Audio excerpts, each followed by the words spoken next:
Ayer la Secretaría de Educación hizo un anuncio, le dio su regalote a los maestros y anunció que les va a incrementar el salario. Esta mañana Rogelio Ramírez de la O, el titular de la Secretaría de Hacienda y Crédito Público, detalló el aumento del salario de los maestros anunciado por el propio presidente y en el que se van a invertir 25,000 millones de pesos para beneficiar a 1,181,315 trabajadores de la educación.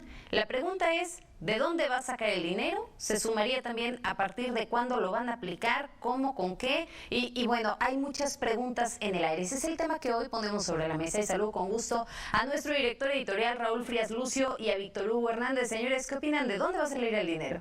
Gracias, Magda, qué gusto saludarte. Muy buenas tardes, Víctor, ¿cómo estás? A ver, sí, es mucho dinero lo que se está anunciando.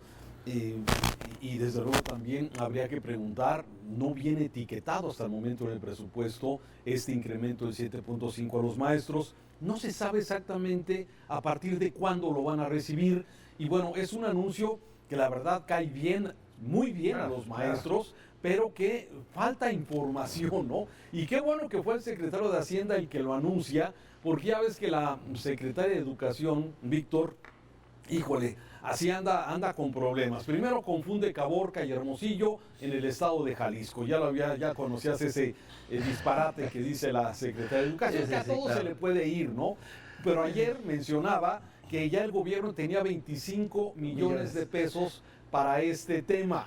Entonces, la verdad es que a la Secretaría de Educación, sí, no se le da ni la geografía, no se le da tampoco la historia y no se le da tampoco las matemáticas. Y esto es bueno, porque son 25,000 millones de pesos lo que anunció el secretario de Hacienda para este aumento. Y esto, Víctor, nada más lo sumo, lamentablemente, a todo este tema que ha dejado la secretaria de Educación, pues que ha sido por los hechos y por lo que ocurrió allá en Texcoco, cuando ella era alcalde de este municipio, que pidió recursos para la campaña a los empleados del ayuntamiento y está catalogada como una delincuente electoral. Sí, entonces, híjole, la verdad es que sí hemos tenido muchos secretarios de educación, unos brillantes, pero también hemos tenido muy malos y me parece que Delfina Gómez lamentablemente entra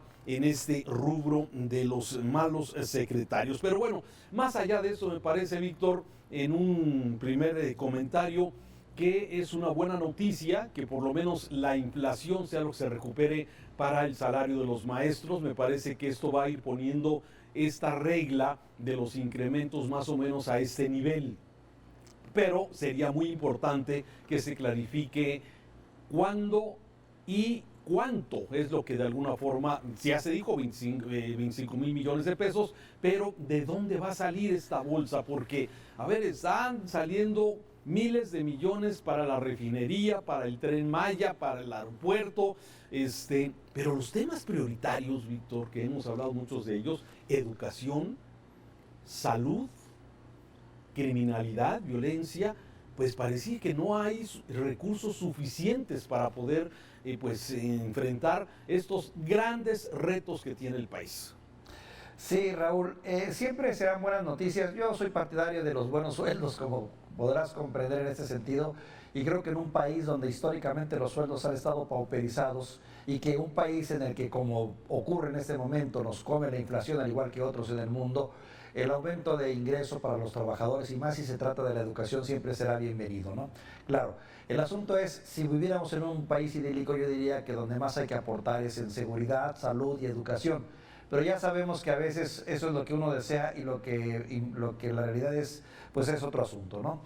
En este sentido, Raúl, el asunto está, no es que los maestros estén bien o mal pagados, ok, soy partidario de que los maestros sean de los profesionistas mejor pagados en este país, claro, porque el futuro de nuestros hijos está en sus manos, sino el tema es, tú ya lo mencionaste, de dónde van a salir los dineros, y segundo, realmente se estará atacando con esto el problema fundamental, que es, tenemos un modelo de educación adecuado y correcto para estos tiempos y circunstancias, y yo te diría que la respuesta parece ser no. Y la conclusión a la que llego después de lo que tú bien comentas también, en relación a la profesora y a otros secretarios de educación, de triste memoria, pero sí ha habido buenos, claro, cierro el paréntesis, es de que la educación es algo demasiado delicado como para dejarlo en manos de los políticos. No se vale que cada sexenio se trate de reinventar una nueva manera de educar a los niños y nuevos sistemas de pedagogía y de ideología.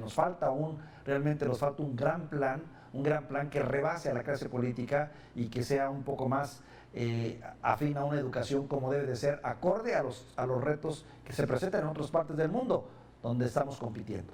¿Y sabes qué falta también? Sí, estos parámetros de medición. A ver, claro, aumento general del 7.5 para los que ganan menos de 20,000 pesos, que es lo que se anuncia por parte del Ejecutivo. Pero, ¿a cambio de qué? Y no me refiero exactamente a cambio de qué parámetros se están tomando, ¿sí? En la recuperación estamos hablando que hay una deserción brutal luego de la pandemia. Tenemos un rezago educativo de casi 2 años, según dice Mexicanos Primero, en este estudio muy interesante del años perdidos, años escolares perdidos. Entonces, ¿de dónde se van a sacar estos parámetros para poder decir, bueno, a ver, ahí está el estímulo del incremento salarial, sí, pero nuestro objetivo es lograr reducir la deserción, reducir el rezago, el acabar con el analfabetismo que lamentablemente sigue en el país, el poder implementar programas exitosos o que por lo menos funcionaban más o menos como el programa de escuelas de tiempo completo, que me parece que era de lo mejor evaluado, pero lamentablemente lo que se ve es, sí, ahí te va el incremento, ahí te va el dinero, pero falta el tema de las evaluaciones que fueron eliminadas anteriormente como se tenían porque pertenecen al esquema neoliberal de acuerdo a la visión. Falta eso, la evaluación y poder tener índices de reducción de rezago y de deserción que me parece que podrían complementar perfectamente. Y coincido contigo en que no se ve, digamos, un esquema, un proyecto todavía en el tema de educación, sino simplemente borrar lo que había anteriormente, ¿sí? Y tratar de poner la visión que hoy hay y que ahí vamos a medio tratar de entender de qué se trata. Así es, totalmente de acuerdo. Creo que hay que trabajar mucho en ese tema de la educación. Creo que no va a ser este sexenio, ¿no?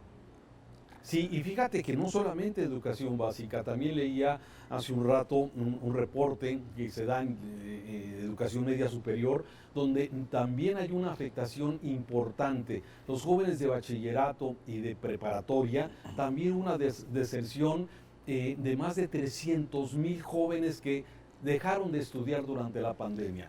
Es lo que tenemos que recuperar, eso es lo que tendríamos de alguna forma que ir enfocando este nuevo esquema de fortalecer el tema de la educación. Coincido con la secretaria en el tema de que todas las escuelas deberían de tener toda la infraestructura, ¿sí? O sea, no tendríamos que tener hoy escuelas que no tienen baño, o escuelas que no tienen agua, o escuelas que no tienen luz y cosas de este tipo, ¿sí? Desde ahí, desde ese principio, pero las que ya estaban funcionando más o menos bien, darles el impulso hacia adentro. Y mira, también, y termino con esto, el tema de educación, me parece que otra vez volver a esta nómina federalizada, ¿sí? El volver a concentrar todo lo que es el recurso de la educación, básicamente desde el centro. ¿Por qué?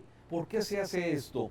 ¿No debería ser mejor que localmente cada entidad pueda identificar las mayores áreas de oportunidad y ahí enfocar los recursos? Pero hay una desconfianza de este gobierno, además de este gobierno centralizador, que lo que quiere es precisamente eso. Bueno, eso es lo que yo pienso. Y en un país tan complicado que necesita de regionalizar también la educación, Raúl, no es lo mismo educar a un niño en Oaxaca que educar a un niño en Chihuahua o en Chiapas. O sea, tienen realidades diferentes, con connotaciones diferentes y con necesidades diferentes. Y bueno, eso de querer homologar, pues es parte de ese centralismo al que hemos llegado, ¿no?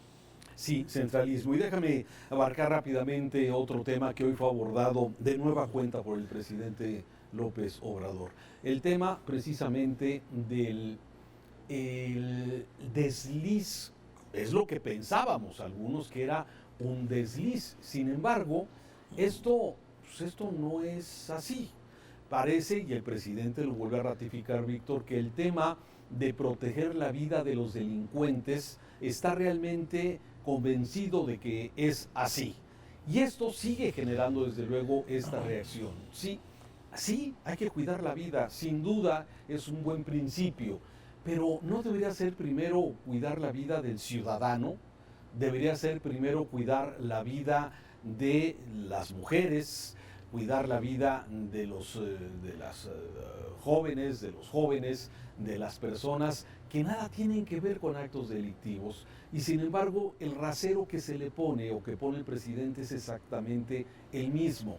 Me parece que hay un error de percepción en esto. El presidente está convencido de que es así y por eso tenemos también estas graves consecuencias de que siguen los incrementos en lo que es el tema de homicidios. Tenemos un nivel altísimo de este sexenio de ya sobrepasamos a Peña, ya sobrepasamos a Calderón.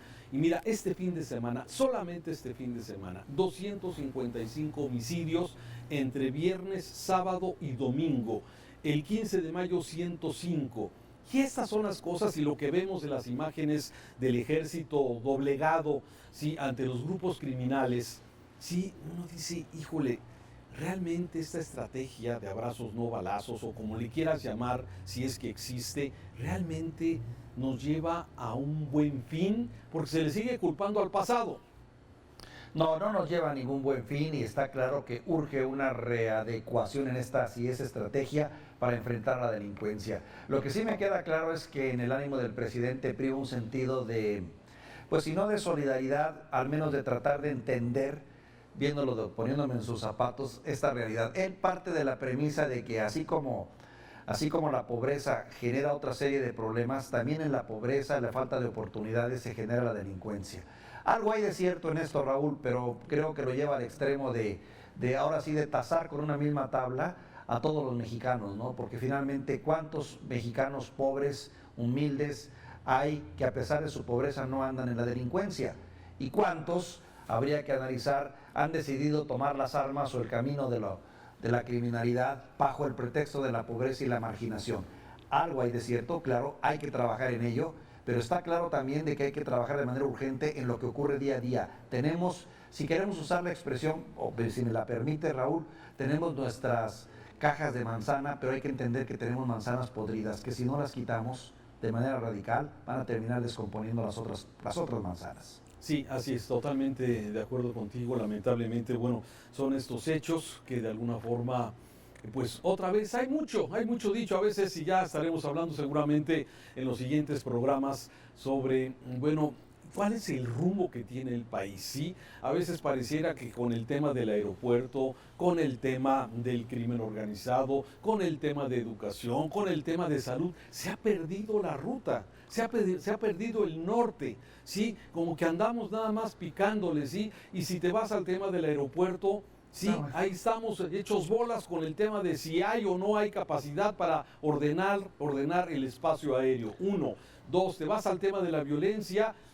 A ver, ¿cómo es posible que el presidente vaya a saludar a la mamá del Chapo? Sí, andamos con la brújula perdida. Sí, andamos con el tema de salud. Sí, hay 40,000 médicos que quieren su examen para hacer su especialidad. 40,000 en noviembre del año pasado.